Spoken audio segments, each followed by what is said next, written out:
నమస్తే మా Gulf news కు స్వాగతం. ప్రతిరోజు 6 దేశాల తాజా వార్తల బులెటిన్ మీకు అందించబడుతుంది. వచ్చే అక్టోబర్ 1, 2025 నుంచి ఎమిరేట్స్ ఎయిర్లైన్స్ విమానాల్లో ఏ రకమైన పవర్ బ్యాంక్ వినియోగాన్ని నిషేధిస్తున్నట్లు ప్రకటించింది. ప్రయాణికులు ఒక్క పవర్ బ్యాంక్ మాత్రమే తీసుకెళ్లడానికి అనుమతిస్తారు.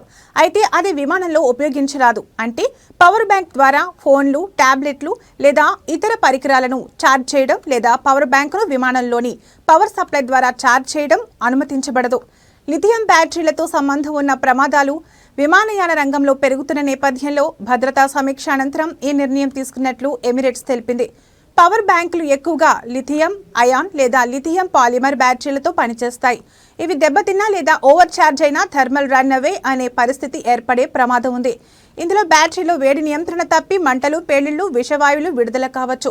ప్రత్యేకించి తక్కువ నాణ్యత గల పవర్ బ్యాంకుల్లో ఓవర్ ఛార్జ్ నివారణ వ్యవస్థ ఉండకపోవడం వల్ల ప్రమాదం ఎక్కువగా ఉంటుందని ఎమిరేట్స్ హెచ్చరించింది. పవర్ బ్యాంక్ను విమాన ప్రయాణంలో ఉపయోగించకుండా సులభంగా అందుబాటులో ఉండే ప్రదేశంలో ఉంచడం ద్వారా అత్యవసర పరిస్థితుల్లో క్యాబిన్ సిబ్బంది వెంటనే స్పందించి ప్రమాదాన్ని నివారించగలరని సంస్థ పేర్కొంది.